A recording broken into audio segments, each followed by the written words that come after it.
ओम शांति।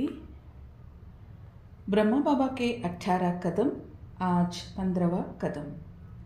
परिवर्तन शक्ति द्वारा सदा विजयी। ब्रह्मा बाबा ने परिवर्तन शक्ति द्वारा किसी के बोल और भाव को परिवर्तन किया। निंदा को स्तुति में, ग्लानि को गायन में परिवर्तन किया। अपमान को स्व अभिमान में, अपकार को उपकार में, माया के विघ्नों को बाप की लगन में मगन होने का साधन समझ परिवर्तन किया। तब सदा विजयी बने। ऐसे फॉलो फादर करो। सिर्फ स्नेही आत्माओं के प्रति सहयोगी नहीं, ना उम्मीदवार को भी उम्मीदों का सितारा बना दो। तब कहेंगे कमाल।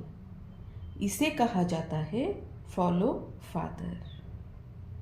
आज ब्रह्मा बाबा समझानी दे रहे हैं। तो ब्रह्मा बाबा इतना शक्ति थी कि जो भी कुछ बोलता और उसका कुछ भी भाव ना हो, उसे बाबा पॉजिटिव में, सेवा के प्रति, अच्छाई में उसे बदल डाल देते थे। और निंदा को स्तुति में और ग्लानि को गायन में परिवर्तन कर देते थे। और अपमान को स्व अभिमान में और अपकार को उपकार में, माया के जो भी विघ्न आते थे उसे बाप की लगन से मग्न में, यानी बाबा के साथ उन्होंने बुद्धि योग जोड़ते, बाबा की याद से, उस लगन से मग्न होते हुए माया पर उन्होंने जीत पाई। तो क्योंकि जो बिल्कुल ना उम्मीदवार है उसे उम्मीदों का सितारा बना देना है, तो ये कितनी बड़ी बात होती है। तो बाबा ने, ब्रह्मा बाबा ने शिव बाबा के साथ बुद्धि योग जोड़ते हुए और शिव बाबा की जो भी डायरेक्शन थी उसे उन्होंने एक्यूरेट फॉलो किया और नंबर 1 पद को प्राप्त किया। और हमें भी ऐसे ही फॉलो फादर करनी है। और आगे बाबा समझानी दे रहे हैं। देहातीत बनने वाली शक्तिशाली दृष्टि। बाबा के नेत्र की ओर देखने से अपने शरीर को भूलने के लिए कुछ भी पुरुषार्थ नहीं करना पड़ता और ऐसे लगता कि प्रकाश की गति से आत्मा अशरीरी होकर कहीं दूर दूर आकाश से परे ज्योति के देश में जा रही है। ये अनुभव जितना ही सूक्ष्म होता था उतना ही गहरा और ऊंच पराकाष्ठा वाला होता था, जो बाद में भी आत्मा की स्थिति को अव्यक्त बनाए रखता।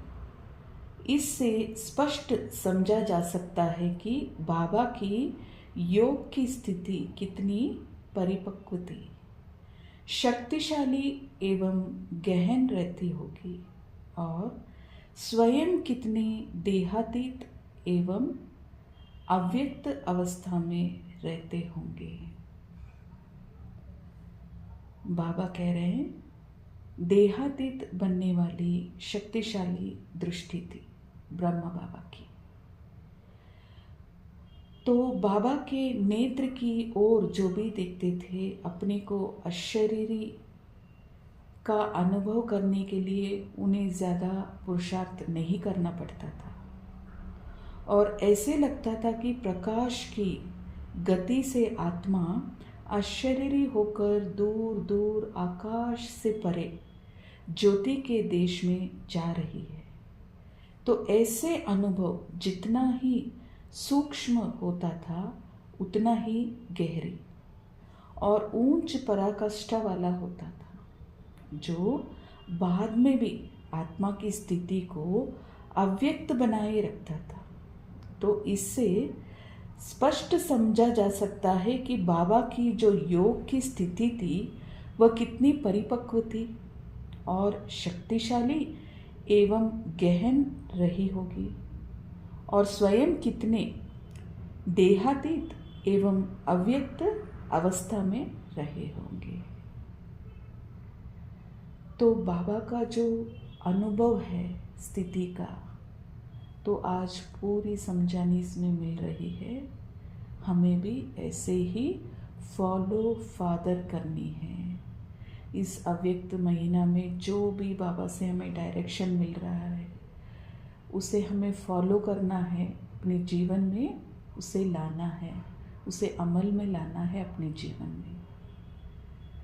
ओम शांति। और आगे आज योग अभ्यास के लिए डायरेक्शन है। अपनी शक्तिशाली मनसा द्वारा सकाश देने की सेवा करो।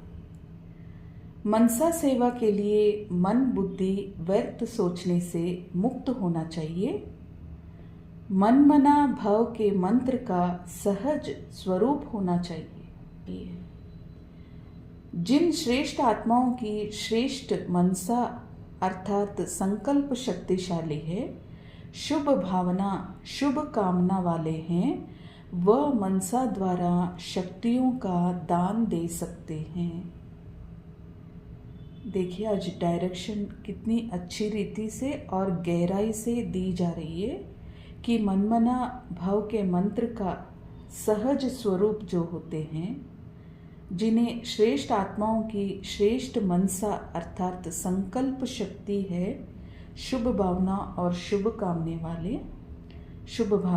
शुभ कामना वाले वह मनसा द्वारा शक्तियों का दान दे सकते हैं।